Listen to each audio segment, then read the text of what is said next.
Friends, मैं हूँ Dreamwork 06 और आज फिर हाजिर हूँ मैं आपकी फेवरेट स्टोरी उधार का प्यार का एक नया एपिसोड लेकर।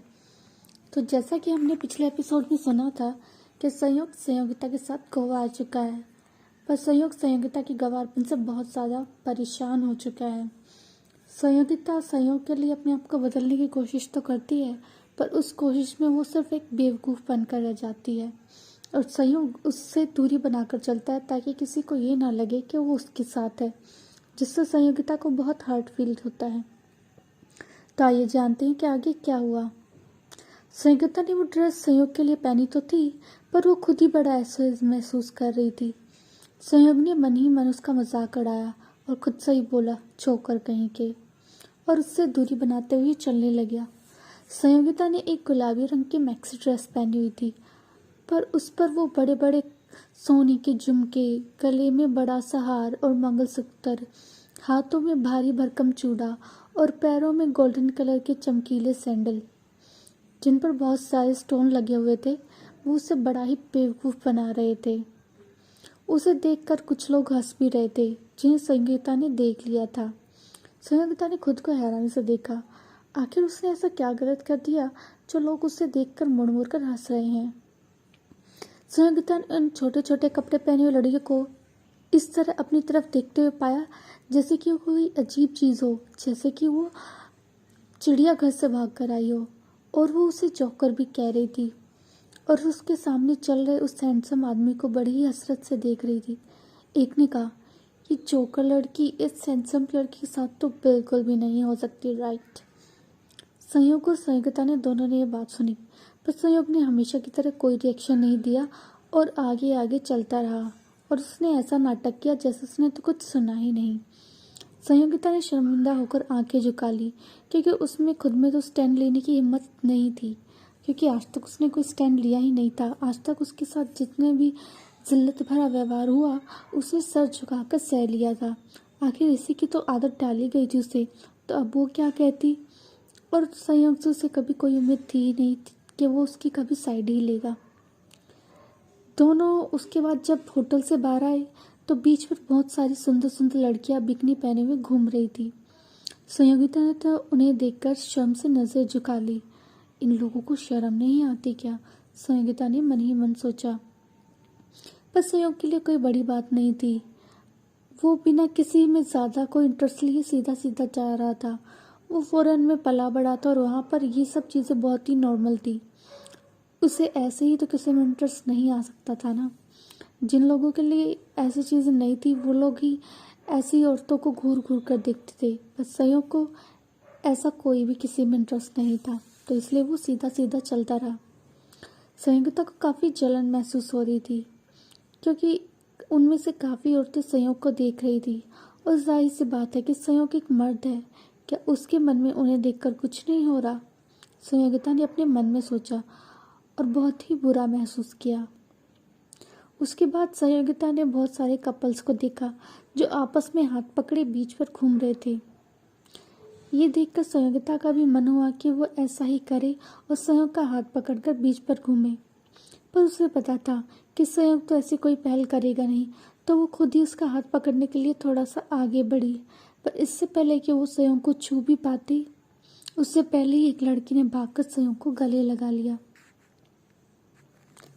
उस लड़की ने बिकनी पहनी हुई थी और संयोग ने भी अपने शर्ट की कुछ बटन खुले करके रखे हुए थे, जिससे उन दोनों का हग, जो कि बहुत ज़्यादा बड़ी बात नहीं थी, पर उनके ऐसे हाल में होने के कारण बहुत ही ज़्यादा इंटीमेट लग रहा था।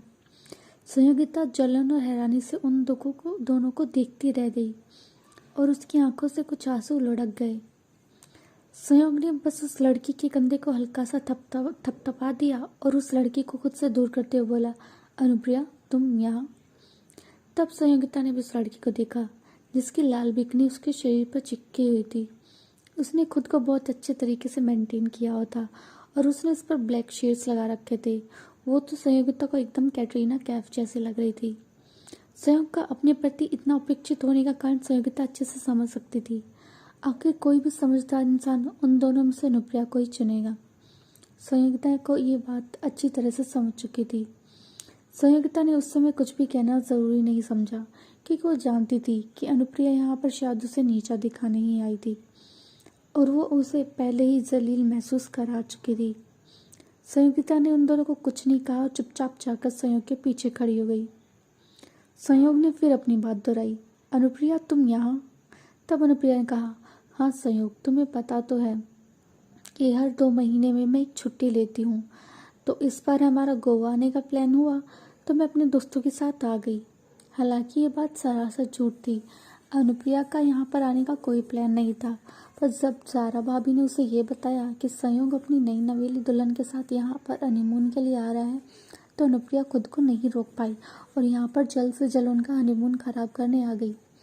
हालांकि ये बात खुद अनुप्रिया ने कही थी कि संयोगिता से शादी कर ली, पर इतना कमाल का इंसान जो इतना सुंदर होने के साथ साथ इतना अमीर भी था और इतने अच्छे स्वभाव का था, जिसे वो आराम से अपनी उंगलियों पर नचा सकती थी, अगर वो किसी दूसरी औरत के साथ रहते रहते उसका हो गया तो उसका कितना बड़ा नुकसान हो सकता था। तो इसलिए अनुप्रिया चाहती थी कि संयोगिता के साथ रहे, पर सिर्फ तन से, मन से नहीं। मन से वो उसका होकर रहे। इसलिए हर बार वो संयोग और संयोगिता को जब भी उसे ऐसा लगता कि वो एक दूसरे के कहीं पास ना आ जाए, तो उन दोनों का मिलन खराब करने के लिए वहाँ पहुँच जाती थी। और इस बार भी उसने ऐसा ही किया, क्योंकि अगर वो दोनों अकेले हैं तो एक दूसरे के साथ वो अपनी भावनाओं को भी शेयर करेंगे, जो अनुप्रिया को गवारा नहीं था। इसलिए वो जल्दी से जल्दी यहाँ पर आ गई। उसे बहुत सारा काम था, पर उसने इस बात की परवाह नहीं की। आखिर अगर उसकी सोने की चाबी उससे छिन गई तो फिर वो काम करके उसका क्या ही फायदा होगा। यही सोचकर वो जल्द से जल्द यहाँ आ गई। तभी अनुप्रिया की एक सहेली, जिसने बहुत ही ज़्यादा रिवीलिंग कपड़े पहने हुए थे, वो भी वहाँ स्टाइल से चलते हुए आ गई। संयोग ने उस औरत को देखा। संयोगिता संयोग के चेहरे से समझ गई थी कि संयोग को वो औरत कुछ खास पसंद नहीं है। उस लड़की ने आगे बढ़कर संयोग की तरफ हाथ बढ़ाया। हेलो मिस्टर संयोग राठौड़, कैसे हो आप? संयोग ने उसकी तरफ हाथ हिलाते हुए कहा, मैं ठीक हूँ मोनाली, तुम बताओ तुम कैसी हो? मोनाली का हाथ जहाँ था वही रह गया, पर उसने इस बात का ज़्यादा बुरा नहीं माना। शायद उसे संयोग के इस एटीट्यूड की आदत थी। उसने अपना हवा में लहराता खाली हाथ पीछे खींच लिया और बोली कि मैं ठीक हूँ। तभी उसकी नज़र संयोग के पीछे खड़ी हुई संयोगिता पर गई और संयोगिता को देखकर वो मुंह दबाकर हंसने लगी। उसने संयोग से कहा, वाह मिस्टर संयोग राठौड़, आप तो कमाल के हैं। बताइए, अपने साथ गोवा घुमाने के लिए अपनी नौकरानी को भी लेकर आए हैं? जब संयोगिता ने ये बात सुनी तो वो हक्की बक्की रह गई। इस बात से संयोग भी थोड़ा सा असहज हो गया। तो क्या इस बार संयोग लेगा संयोगिता के लिए कोई स्टैंड, या फिर हर बार की तरह वो छोड़ देगा उसे अकेला? क्या सच में अनुप्रिया कभी नहीं आने देगी संयोग और संयोगिता को एक दूसरे के पास? जानने के लिए सुनते रहिए उधार का प्यार, सिर्फ और सिर्फ मेरे चैनल होप पर। Thanks for your love and support.